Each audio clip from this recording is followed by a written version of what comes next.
Projekt Guru.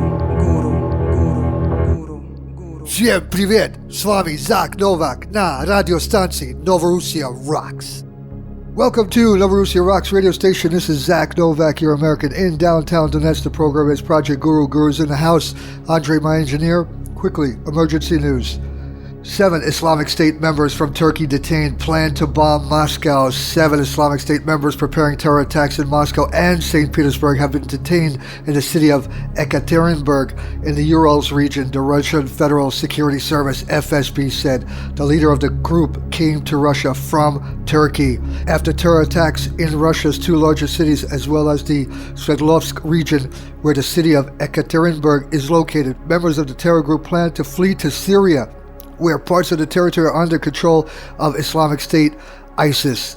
The gunmen were planning to carry out high-profile terrorist attacks using self-made explosive devices, the FSB said, as reported by Russian media. The authorities also found IED components, electric detonators, hand grenades, handguns, and extremist reading matter. The extremists in the terror cell are citizens of Russia and some from Central Asian countries, the leader from Turkey. Really bad news coming out of Kurdistan. Our brothers and sisters, the PKK, 60 dead in Cizre, 60 dead in Cizre. Before I begin, the Turkish people, it's been going viral and it's not funny. Hashtag Cizre 60. They're actually making fun of this situation. So if you go on Twitter, please everybody hit them back. 60 dead in Cizre, and the cover-up begins by the Nazi Erdogan government. Figures won't alter the nature of this atrocity. HDP Sirnak Deputy Faisal Sarıyildi said Turkish Nazi soldiers and Special Operation Police of the Junta Turkish government went to Cizre municipality earlier today and took 2 municipal ambulances to Kudi neighborhood to retrieve the bodies. This is the PKK Info Center and support from DPR Donetsk headquarters. Here we go. HDP Sirnak Deputy Faisal Sarıyildi, who is in Sirnak Cizre district, spoke to ANF regarding the current situation in the town amid reports of a massacre against wounded people trapped in a building in Kudi neighborhood. Sarıyildi said the following: last night's report of mass killing, massacre, was followed by a very huge blast in the town. We later learned that 7 corpses were found, taken to a hospital where staff is said to be locked in a room as Junta government state forces have taken the hospital under their control. They have taken control of the hospital. We do not know if these 7 are slain or wounded people. We had already been informed about the 9 people who were burned to death in a building they were trapped in. According to the information we have received, some more burned bodies have been found. These people were wounded and trapped and surrounded by Nazi Turkish state forces. Tank strikes using tanks had previously started the fire at the building. We cannot get proper information at the moment as to how many people were executed there last night or in what manner. HDP MP stated that Nazi Turkish soldiers and Special Operations Police went to Cizre municipality earlier today and took 2 municipal ambulances to Kudi neighborhood to retrieve the bodies. He said reports that 30 burned bodies have been taken to the hospital. 30 burned bodies. Listen to this, Guru, regarding the Junta Turkish government statement that so-called 10 terrorists were neutralized, Sarıyildi said the following: the official Turkish state television, now this is Turkish state television, TRT, said last night that 60 people were killed. This was later followed by reports of 30 people and now 10, as stated by the governor's office. They may be announcing lower figures to avoid growing public reaction around the world. The fact is that a brutal massacre has been committed here. Figures won't alter the nature of this atrocity. Really bad weekend, deadly weekend as Ukraine junta forces bomb again. Man dies and 9-year-old girl badly wounded. A child wounded by shelling, shrapnel wounds to body in Gorlovka as Nazi Ukrainian forces again target civilian areas. Nazi Ukrainian forces once again unleash and target civilian areas. Coup leader Poroshenko and his junta military bombarded the village of Zaytsevo in northern Gorlovka, injuring the 9-year-old girl, according to the representatives of the village administration of Zaytsevo. About 2 p.m. Saturday, Ukrainian junta forces opened fire on the village as a result of the bursting of shells, shrapnel wounding the girl. She sustained heavy injuries to her hands and feet and other parts of her body. The administration added that the child was hospitalized at the Central Hospital of Gorlovka. DPR's defense ministry reported that over the past 24 hours, the Ukrainian junta forces 336 times shelled the territory of the Republic, 336 times bombing civilian areas. Civilian killed by shelling of the western suburbs of the city Donetsk. Once again, Ukrainian forces targeting civilian areas. A resident of Trudovskoy in the western part of the city of Donetsk had died from shrapnel wounds due to the shelling by Nazi Ukrainian forces, according to the head of administration of Petrovsky district, Maxim Zhukovsky. At about 9 p.m., Ukrainian junta forces opened fire in the village of Trudovsky from multiple wounds of shrapnel, the fragments badly inflicting injury, causing instant death. The poor man, was 54 years old.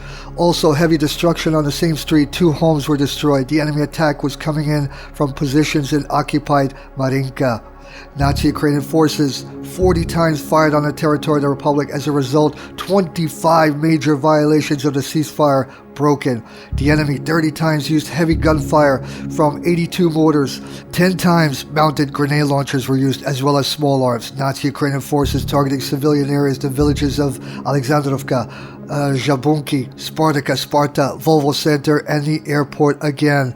The losses among the civilians demonstrate that the enemy attackers specially conduct bombardments of artillery positions as well as residential areas. Repeat, residential areas, civilian areas are being targeted in order to provoke the army of the DPR to respond to these war crimes. Report from last night's attack: Ukrainian junta forces fired mortar shells at the northern suburbs of Donetsk. Nazi Ukrainian forces on Sunday night fired on Donetsk airport, Zapichevo village, and surrounding areas of Volvo Center on the northern outskirts of the capital of DPR, Donetsk People's Republic. At about 18:45, at 6:45 p.m., the Nazi Ukrainian side opened fire in the village of Zapichevo, Volvo Center, and Donetsk airport. The enemy kept up the fire from positions in the villages of Pesky and Opotnoe. The Ukrainian junta forces used 82 mortars and small arm fires, unleashing on civilian areas for over 10 minutes of constant barrage shells. DPRK, North Korea launches rocket and puppet. Japan did not shoot it down. North Korea launched its rocket and Japan didn't shoot it down. North Korea is best Korea. As recently promised, North Korea DPRK launched a long-range rocket on Sunday carrying what it has said is a satellite. The move, which was condemned in advance by North Korea's allies and perceived enemies alike, is in defiance of United Nations sanctions barring it from using ballistic missile technology. North Korea initially gave a February 8th to the 25th time frame for its launch, but changed that to February 7th to the 14th on Saturday. The move comes ahead of celebration on February 14th and 16th that honors the late ruler Kim Jong-il, father of current leader Kim Jong-un. The rocket was launched on a southward trajectory as planned, passing over Japan's southern Okinawa Islands. Japan had said it would shoot down parts of the rocket that entered its airspace, but that did not happen. Public broadcaster NHK said the rocket's first stage booster successfully separated. Japanese Prime Minister Shinzo Abe called the launch absolutely unacceptable, while China's official Xinhua news agency said the move will worsen tensions on the Korean peninsula. Last month, North Korea tested a nuclear device for the 4th time, although the U.S. and other governments have expressed doubt over the Northern's claim that it's successfully detonated a hydrogen bomb. North Korea is believed to be working on a miniaturized nuclear warhead to mount on a missile. It has shown off 2 versions of ballistic missile resembling a type that could reach the U.S. West Coast, but there is no evidence that the missiles have been tested. The Kim regime says it has the sovereign right to pursue a space program, but it is barred under UN Security Council resolution from using ballistic missile technology. It has launched a long-range rocket in December 2012, sending into orbit an object it described as communication satellite.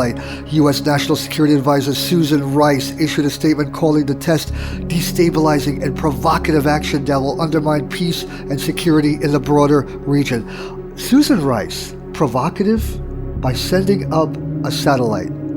Give me a break. We condemn today's launch and North Korea's determination to prioritize its missile and nuclear weapons program over the well-being of its people, Rice said. The United States is fully committed to the security of our allies in the region, and we will take all necessary steps to defend ourselves and our allies and respond to North Korea's provocations. We call upon an international community to stand together and demonstrate to North Korea that its reckless actions must have serious consequences. Serious consequences on North Korea because they launched a satellite. And yet, the murder, the atrocities, the war crimes, Mrs. Rice, that your country has been doing all over the world. War crimes. Stop your nonsense. Guru, before I begin, our sister republic, Lugansk. Ukraine junta forces opened fire on our sister republic, Lugansk. Once again, Poroshenko and his henchmen of the Ukraine forces have bombed civilian areas on the territory of our sister republic, Lugansk LPR, unprovoked and indiscriminately shelling, blatantly targeting civilians. 3 times the Ukrainian Nazi forces, past 24 hours, have broken a ceasefire. Unprovoked, 3 times Ukrainian armed forces have bombed, shelled Lugansk. No casualties, no one was hurt, thank goodness.